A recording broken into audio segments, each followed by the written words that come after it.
Hello, and welcome to this video about the new federal scholarship tax credit.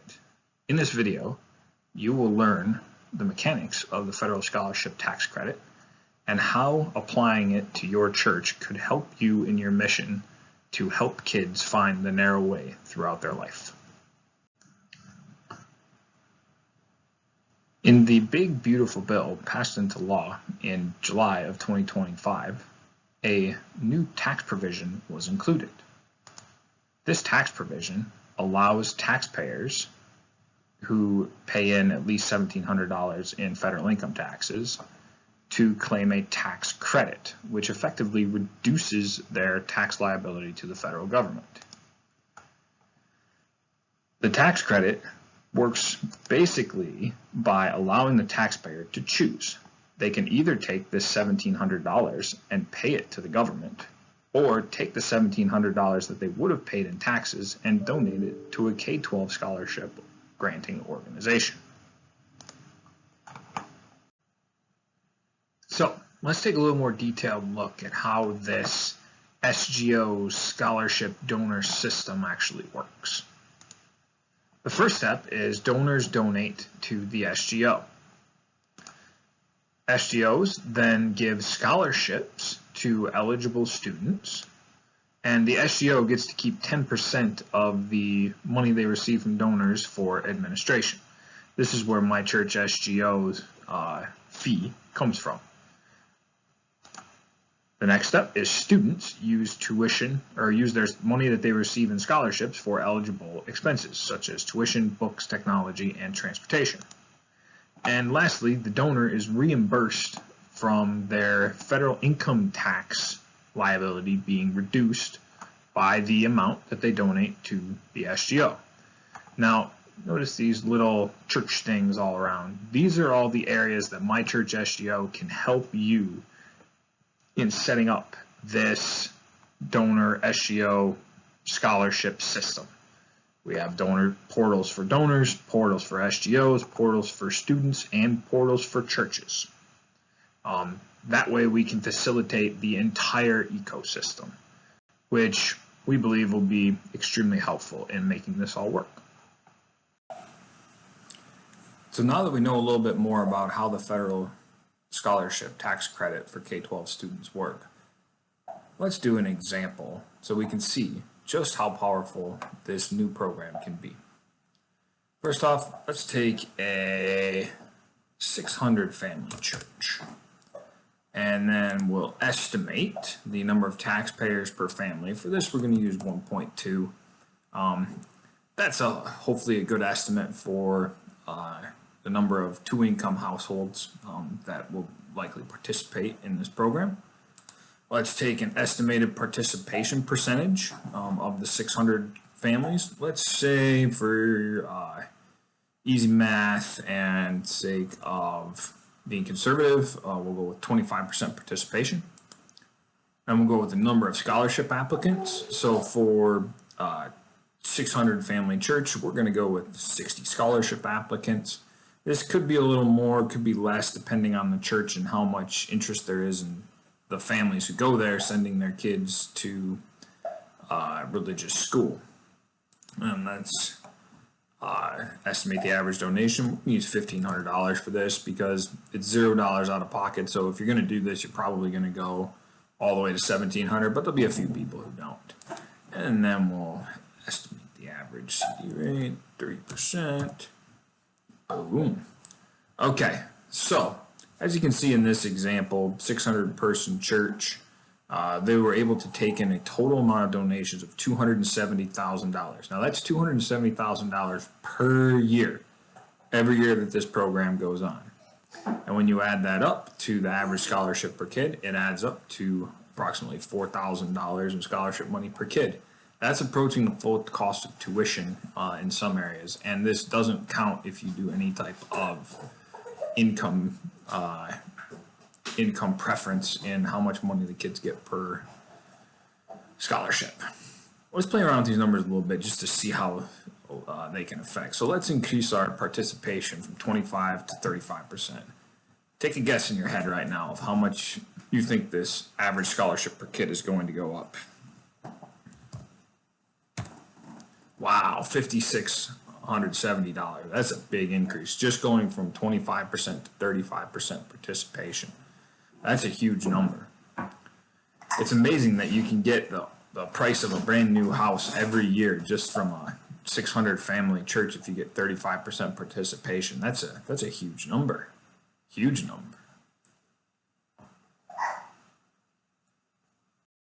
There are two main processes that people would likely donation use methods that to make these donations. Option one is the paycheck deduction, and option two is the lump sum. First option in option one, the paycheck deduction, a donor will begin a voluntary withholding from their biweekly paycheck of $65.39, and then turn in a Form W-4 to their HR person that will reduce their federal income tax withholdings on a biweekly basis by the same number, $65.39. And then a corresponding This means that effectively the person's take-home pay will remain the same, but $65.39 will be automatically the same amount donated to the SGO of their choice. $65.39. When the donor goes to file their taxes, the 26, SGO will issue the donor a receipt. Pay The donor will period take that receipt to, approximately for instance, $1,700. block, So and the minus tax preparer will check the box, up and here, the donor will plus utilize credit when filing their taxes. down here, which is now going to the scholarship granting effectively organization means instead of that being withheld for federal income the tax. And the result donor is paid the less in take-home federal pay taxes throughout for the the year, donor but remains the when they same. do their taxes, they don't took owe out anything because they took $65.39, advantage of and we this added tax credit, $65.39. which reduces their tax liability. Option two is a lump sum. Lump sum is a donor makes a lump sum donation of $1,700. They get a receipt issued to them, and then they go through the same process as option one, where they turn that receipt into their tax preparer, and then their refund check will be $1,700 higher. So in the first example, the refund check was not higher because less tax deductions were taken out during the year. In option two, the lump sum, the way that the donor is reimbursed is that their tax refund check is higher because they paid in their normal amount in taxes and then claimed the tax credit, which effectively reduced their tax liability for the year. The second donation method is the lump sum. In this case, the donor writes a check for $1,700 to the SGO of their choice, and then when they file their taxes for the next year, their tax refund check increases by $1,700 in order to reimburse them for their donation to the SGO. This new tax credit creates a large incentive for donors to donate up to $1,700 to SGOs instead of having that money be paid in taxes to the government. These tax credits are non-refundable, meaning that if you don't pay in $1,700 in income taxes over the year, federal income taxes, then you can only donate up to the amount that you paid in. You can't go negative. And all taxpayers are eligible to participate in this tax credit. This will become important later on when we discuss the state-by-state aspect of this law. Part of this new federal tax credit program is that states have the opportunity to opt in or out of the program. What that means is that if a state opts in, then scholarship granting organizations that are qualified to accept these tax credit donations can operate within that state. If a state opts out, scholarship granting organizations that can accept these tax credit donations cannot operate in their state. But the residents of the states that opt out can donate to scholarship granting organizations that operate in states that opt in. So, the example here, if California opts out and Arizona opts in, people in California can donate to SGOs that operate in Arizona and claim the tax credit. But SGOs cannot operate in California. Also, there's some clarification still to come on just exactly what the $1,700 means. It's unclear if a couple filing jointly will be able to donate $1,700 as a couple or $1,700 individually. More clarification will come later on that. Scholarship granting organizations, or SGOs. Ooh, sounds scary, but don't be scared. My church SGO has you covered, and we're here to help you on every step along the way to getting your scholarship granting organization up and rolling so you can receive these tax credit eligible donations. So what exactly is a scholarship granting organization? Well, a scholarship granting organization is a special kind of 501c3 nonprofit corporation. The scholarship granting organization has a special authorization to collect tax reimbursable donations from donors. This is a very important point because of the language of the law. There is very strict what they call no commingling of funds. So it's likely going to be the best bet for churches to start up a new 501c3 nonprofit corporation to handle only these types of donations. That way you can keep that particular 501c3 nonprofit compliant without having to change how you do everything else that you already do with your current 501c3. And then the donations that these SGOs receive go to scholarships to eligible K-12 students, and those scholarship monies have to be used for eligible education expenses. That sounds like a lot, right? Again, don't worry. My church SGO is here to help you stay compliant, track everything correctly, so that you can stay authorized to accept these donations. So, what kinds of organizations can charge these SGOs? Well, the answer is pretty much any organization you want. Here's a list that is by no means exhaustive. Another additions to this could be Knights of Columbus, the Moose Lodge, motorcycle clubs, you name it. Any other type of organization could start an SGO in addition to churches. My church SGO is focused exclusively on churches. That's what we do. We're here to help churches figure out how to set up this SGO system so that you can give scholarships to the kids who go to your church or others if you choose to, so that they can attend religious school and hopefully have their faith greatly improved by that. So what types of expenses are eligible for these SGO scholarships to be used for? There are some pretty specific criteria. Fortunately, while they're specific, they're also quite broad. The big ones are tuition and tutoring, room and board and transportation, if that's part of what your school chooses to do. Also computer technology and equipment, that's a big one. And then there's also some excluded things here as well. If you're a real nerd about this and you want to get into the nitty-gritty of it, look up these Coverdell accounts. This is a class of education savings account in the federal tax code, and that is what is used to determine whether an expense is qualified or not for the use of these SGO scholarships. So, what types of scholarships can be offered by SGOs? Well, the big one here is that per the law that was passed, there are not very many restrictions at all in law as to what types of scholarships can be offered by these SGOs.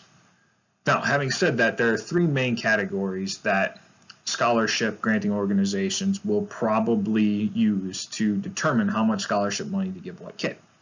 Those three categories are need-based, merit-based, and belonging-based. All three of these have their place, and I would encourage, or we would encourage here at My Church SGO that you look at all three options and decide what you think will be the best mix. There are many good faith arguments that can be made for each of these three categories. Student eligibility.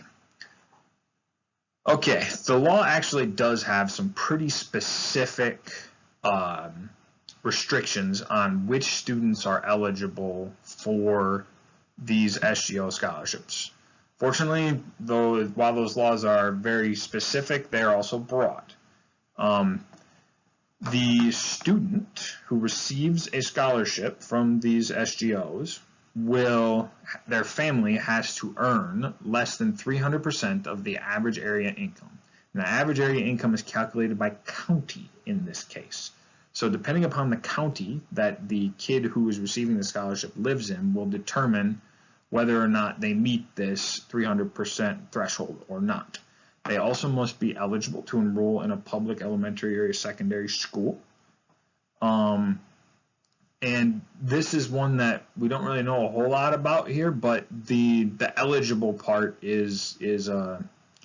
could be something down the road, but as of right now, it doesn't look like it's going to be a problem.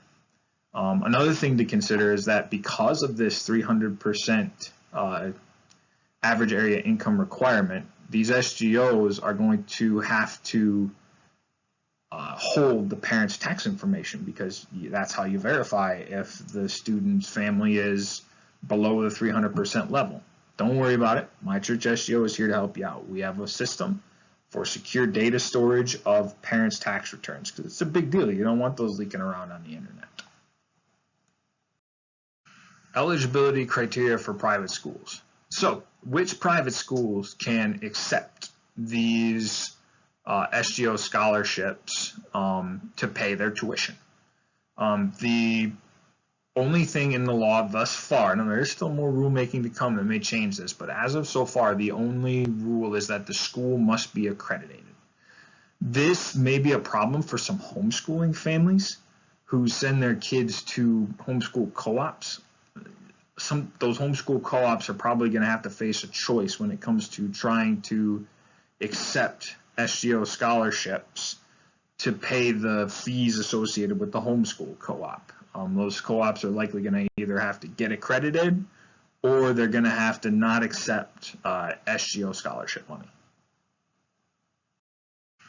So now that we know how this tax credit SGO private school scholarship process works, why should your church start an SGO? It's actually pretty simple and easy. The answer is that kids that go to a religious school are up to 4 times more likely to stay religious as adults than kids who attend public school. It really is that simple. Every single kid that you can get into a private religious school has a much, much better chance of remaining religious throughout their life. And that's supposed to be the mission of all churches. Doesn't matter what denomination you are, what persuasion you are, all churches are supposed to help facilitate souls to heaven. However it is you think that happens. And sending a kid to private school is one of the most powerful things that any church can do to keep that kid religious for the rest of their life. Still not convinced an SGO is right for your church? Give us a little more listen. I think you'll come around our way of thinking. Let's go over the pros of your church starting an SGO. The pros are, as we talked about last slide, kids grow up in a church environment. That's honestly priceless, right? I mean, that's the number one thing. It's just better for the kids. Also, oftentimes, well, not all the time, religious schools can provide a better quality of math and science and writing and reading education than public schools can. Some of this has to do with smaller class size. Some of this has to do with a bunch of other stuff that nobody really knows how it interacts, but they definitely have better test scores and better outcomes in life. Starting an SGO can also entice people to come to your church. We talked about the belonging-based scholarships before. That could be a nice carrot to get some new people coming to your church. And also, it's free money from the government to help you save souls. This really is that simple. Now, what are some of the cons of this, though? Because it's not all sunshine and rainbows. Number one con is a lot of setup. And that's where My Church SGO is here to help you. We have the system to make it simple for you and pretty easy for you to set up this SGO complex so that you can help the kids at your church stay faithful to Christ. Another possible, there are some other cons here too. One of the things that might be a problem for your church is a possible debt trap. So if your church looks at this and says, oh man, we not only want to start an SGO, we also want to start a school to take advantage of these SGOs, be wary. We're talking about scholarship funds here, not schools. Schools are a whole other animal. And it may just be better for you to team up with an existing school than to try to build your own. There are some technicalities with SGOs that we haven't talked about yet. As far as an SGO is under law required to have at least 10 scholarship recipients that go to at least 2 different schools. For some small churches, that might be a problem finding those. However, again, My Church SGO is here to help you. So we can help. If you need more scholarship applicants, we can help find those for you. If you need scholarship applicants, we're going to go to different schools than most of your kids go to. We can help with that too.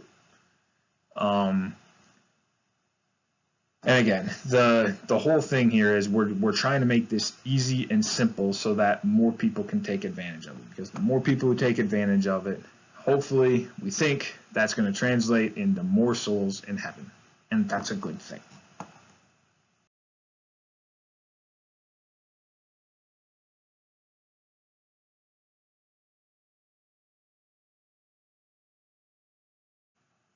So, now that we've got to the end, and hopefully we've convinced you that setting up an SGO is the right thing for your church. If you are convinced, here's an overview of how this process is going to work. The first thing you're going to do is you're going to start taking pledges of future donations from your donors. This is key. A pledge is a non-binding checkbox and sign up on mychurchsgo.org for your donors. That way you have their name, their phone number, their email, and an opt-in for mass marketing so that you can keep in touch with them and let them know how things are going. These pledges will also give you an idea of how many or how much scholarship money you can expect, so you can start planning out, okay, do I have enough kids who are going to apply so that I meet my 10 threshold? Are they going to be 2 different schools? All the other things you need to do for planning. The pledges are key. Get the pledges. Also, if you get a donor to pledge to you first, then when some other organization, 4-H club, Moose Lodge, public school, because they'll probably start these things up, when they come asking for your donor $1,700 or at least part of it, you'll be at top of mind because you got there first. And that is just completely key. Okay, so once you get done start taking your pledges and stuff starts rolling here, first your state has to opt in, which there's no guarantee that it will, but you can still take pledges of donations even if your state doesn't opt in, because just because they don't opt in for 2027 doesn't mean they're not going to change their mind for 2028. And if you already have your donors lined up, ducks in a row, then when your state does opt in, it'll be easy to pull their donations away from the SGO in another state that they were using to your SGO in their home state. After you do that, you want to get your 501, after the pledge thing is all done, or is rolling, not done, because pledges are always ongoing, but after you get your pledges rolling, then you want to create your specific SGO 501c3 nonprofit corporation. This can take a little bit of time because you have to file the paperwork, and then once you get the paperwork back from the state, IRS, there's a bunch of different steps here that can take, we suggest 4 months of planning at least before you get your official designation. It may turn out to be 6 months by the time we get all the different state processes for becoming accredited. But it's going to take a while. So keep that SGO 501c3 in the back of your mind. And if you're thinking to yourself, well, I already have a scholarship fund, why can't I just tack this onto there? No. We do not recommend that here. Reason being the no commingling of funds. So the easiest way to, what's the biblical term for mess up badly? Whatever that is, the easiest way to mess up badly here is to make a paperwork error. In order to minimize the amount of potential paperwork errors, we are highly, highly recommending that people start a dedicated 501c3 just for these SGO tax credit reimbursable donations. After you do that, follow the guidelines, get approved, start soliciting actual donations. So once your state opts in, you can start receiving actual money, actual donations, again, which we can facilitate through mychurchsgo.com. If you go through us to do your donations, we will automatically print out all the forms that you need to stay compliant, and also offer you a yearly compliance audit before you submit your paperwork to make sure that it's right. Those compliance audits will be done by our CPAs, who will be specifically trained in keeping SGOs compliant. After you get your money, right? So now you started receiving money from your donations. Now you got to think about the scholarships. So now you got to tell the kids at your school or at your church, hey, we got these scholarships coming out, and it looks like, based on our pledges, that we're going to be able to give out at least $5,000 a year per kid, and then depending on need, we're going to throw some more on top of that. You got to start advertising that, because otherwise they won't know. And people got to plan school stuff a year in advance, because the kid's going to start a school year here, but then he's not going to want to switch schools until the summertime, and it's better to get this out in front of everybody right away. Another thing that you have to do is set up guidelines for how much scholarship money people get. My Church SGO offers 3 suggestions for setting up how much money each kid gets for your scholarship fund. One is the community model. The community model is where 80% of your scholarship money gets split evenly among all the eligible students who apply, and then 20% is determined by the board of the 501c3 based on whatever you want to base it on. You can base it on need, you can base it on family circumstances, a whole bunch of things you can do there, special needs, stuff like that. That's the community model. The average model, which is the mainstay, what we suggest, like, okay, if when in doubt, go with this model, is you say, okay, we have all our money, we split it down the middle 50-50, 50% gets distributed equally to all the eligible students who apply, and 50% gets doled out by the board of the 501c3. The board can have a formula based on income to give kids from poor families more. They can also give more for special needs, more for special family circumstances. And then you can have the charitable model, which is kind of the inversion, where you say, okay, 30% of our all our money is going to be given out equally to all the eligible students who apply, and then 70% is going to be allocated for special needs purposes. This model can be good for a church that really wants to focus on helping the poorest families first before they help everybody else. And that's perfectly fine. There's no legal guidelines or rules you really have to follow as far as scholarship allocation goes. Try to be reasonable. Because if you're not, you're going to find that people are going to pull their donations from your SGO and give them to some other SGO who they think is being more reasonable. And then after you figure out what kids you're going to give scholarships to and how much you're going to give them, then you have to award the scholarships and then monitor those kids, the scholarship money that they receive, for compliance. So that's another place my Church SGO can help you is, did the kids spend the scholarship money they got on expenses that they were actually allowed to do? My Church SGO is going to have a student portal where the students will be able to log all of their expenses that they spent this money on. That way, if you ever get audited or you have any questions there, you can just pull up their student page and say, oh, look, here's a receipt for we gave this student $5,000. Here's a receipt from St. Stan's Church School, and tuition for the year was $5,500, and they used all $5,000 of that scholarship money to cover St. Stan's tuition.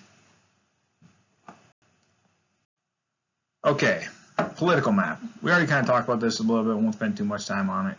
Basically, the first step that has to happen before you can actually receive money is that your state has to opt in. A lot of projection here. There so far, and this is October of 2025, so far we've had mixed results as far as trying to predict whether or not your state is going to opt in the near future. North Carolina, which is kind of a purple state with a Democrat governor, has said, yes, we're going to opt in. Wisconsin, which is kind of a purple state with a Democrat governor, said, no, we're not going to opt in. The first state to officially opt in was the state of Nebraska. It kind of figures. So we're not really sure on which states are going to opt in or not. But I will say every year is a new opportunity. And a lot of the political analysis on this suggests that when residents of a state that opts out start seeing their money going to another state instead of their state, it tends to erode the political differences that are often define whether a state opts in or out. Okay, so in conclusion, setting up the system to take advantage of this new federal scholarship tax credit, everything from the donors to the SGOs to the scholarships to the compliance to keep this going year after year, is an enormous opportunity for churches to help kids find the narrow way. And because this program is open to every taxpayer who pays in federal taxes, the room for growth here is absolutely immense. The best numbers that are available indicate that there are over 100 million potential donors in the United States. And because of that large number of potential donors, this can be very financially rewarding for churches to do. Thank you for your time, and we'll hope to see you in the future soon when My Church SGO is helping you get your SGO system up and running so that you can help kids make it to heaven. Thank you.